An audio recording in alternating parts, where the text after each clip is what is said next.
کھل کھلاتے پھول ہیں، انواع و اقسام کے پھول ہیں، وہاں جاؤ گے تو دیکھ لینا کون کون سی طرح کی پھول ہیں۔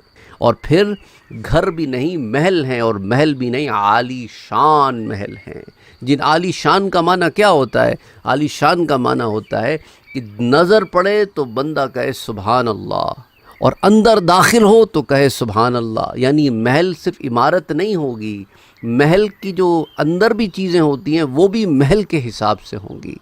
بادشاہ صرف گھر بنا کے چھوڑ تو نہیں دیتے نا، اندر بھی تو اس کو چیزیں اسی لحاظ سے رکھتے ہیں جس لحاظ سے محل بنایا ہے۔ تو ویسی عالی شان محل ہوں گے، اور بہتی نہریں ہوں گی جو تمہاری ہوں گی، شراب کی ہو کہ دودھ کی ہو کہ عسل یعنی کہ شہد کی ہو کہ پانی کی ہو، نہریں بہہ رہی ہیں۔ اور پھل بھی کیسے؟ پکے ہوئے، تمہیں انتظار نہیں کرنا کہ پکیں گے تو کھاؤں گا، نہ سڑ جا رہے ہیں، لگے ہوئے ہیں اور سڑ رہے ہیں، ایسا بھی نہیں، پکے ہوئے ہیں، اسی حالت میں برقرار ہیں، سب کے سب، سارے کے سارے۔ اور پھر حسین و جمیل بیویاں، یہاں پر عجیب و غریب سی خواہشیں پیدا ہوتی ہیں نا نفس میں، یہ بازاری عورتوں کو دیکھ کے، گناہوں میں پڑی عورتوں کو دیکھ کے، جو اپنے حسن و جمال کو پردوں پہ عیاں کرتی ہیں، حسن و جمال کو غلیظ ویڈیوز کے تھرو عیاں کرتی ہیں، اور ان میں لوگ پڑھ کے فتنہ و فساد کا شکار ہو جاتے ہیں۔ تو جن کی آخرت پر نظر ہوتی ہے تو وہاں پاکیزہ اور حسین و جمیل بیویاں ہیں۔ جب ان کا تصور و خیال انسان کے ذہن میں ہو تو پھر یہاں کی ہر چیز بیکار لگتی ہے۔ تو اپنے ذہن کو آخرت پہ مرکوز رکھو۔ اور پھر فرمایا تم کپڑوں کا رونا روتے ہو کہ یہ فلاں برانڈ، فلاں یہ فلاں وہ اتنا مہنگا ہو گیا، بھئی اس سال تو ہم ایک ہی مہنگا کپڑا لے سکتے ہیں۔ وہاں یہ غم بھی نہیں کہ بے شمار کپڑوں کے جوڑے ہیں۔ گھروں میں ہمیشہ کا قیام ہے، تمہارا گھر تم سے کوئی چھینے گا نہیں، کسی اور کا ہوگا نہیں، پرانا ہوگا نہیں، مرمت کی ضرورت ہوگی نہیں، کوئی چیز خراب ہوگی نہیں، ہمیشہ کا قیام ہے۔ اور پھل بھی ہیں اور ترکاری بھی ہیں، تمہارے اگر سبزیاں کھانے کو دل کر رہا ہے تو سبزیاں بھی ہیں، انواع و اقسام کی سبزیاں ہیں، ہر طرح کی نعمت سے بھرپور، اور ساتھ ساتھ شاندار جگہ۔ سبحان اللہ۔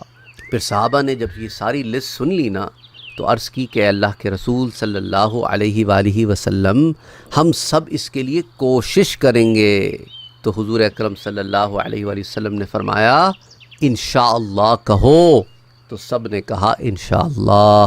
تو آپ اور ہم بھی انشاءاللہ جنت کے حصول کے لیے کوشش کریں گے، اور اس کی کوشش تقوی کے دروازے سے گزرتی ہے، اور تقوی کہتے ہیں پرہیزگاری کو، اور پرہیزگاری کیا ہوتی ہے؟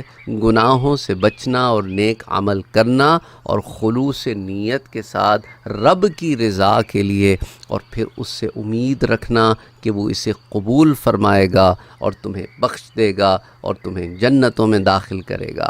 سنن ابن ماجہ کی روایت کتاب الزہد میں آتی ہے، میں نے اس کو تھوڑا سا ایکسپلین بھی کیا آپ کو۔ اچھا، اس چینل پر میں پہلے بھی آپ سے ذکر کر چکا ہوں، ہم چیزوں کو صرف آپ کے سامنے پیش ہی نہیں بلکہ کوشش کرتے ہیں انہیں آپ کے سامنے ایکسپلین بھی کریں، تاکہ بعض دفعہ ہم چیزوں پر سے پڑھ کے گزر جاتے ہیں، ان کی ہم اندر کی تفصیل کو نہیں سمجھ پاتے، اس لیے میں نے تھوڑا سا آپ کو ایگزامپل سے ایکسپلین کرنے کی کوشش کی ہے۔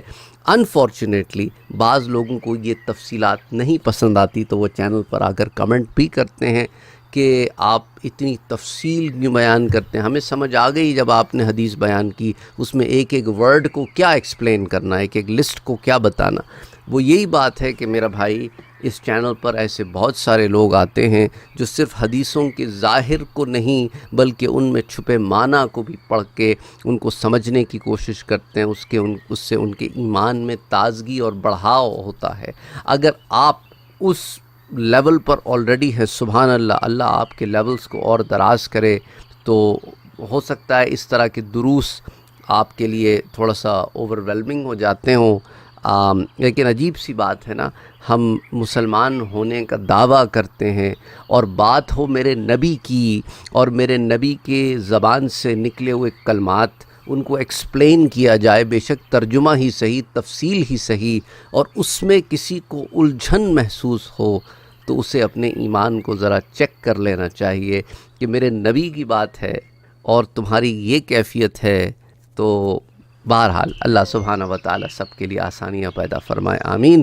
السلام علیکم ورحمۃ اللہ وبرکاتہ۔ بار بار میں یہی کہتا ہوں، ہم یہاں تفصیل سے چیزوں کو ڈسکس کرتے ہیں تاکہ لوگوں کو سمجھنے میں آسانی ہو، کیونکہ مختلف علم کے لیول پر ہوتے ہیں نا لوگ۔ اور یاد رکھو، اگر اللہ نے تمہیں کبھی علم دیا نا تھوڑا دوسروں سے، تو یاد رکھنا کبھی غرور میں نہ پڑ جانا کہ وہ فوق کل ذی علم علیم، کہ ہر علم والے سے اوپر بھی ایک علم والا ہے۔ اللہم صلی علی محمد وعلی آل محمد۔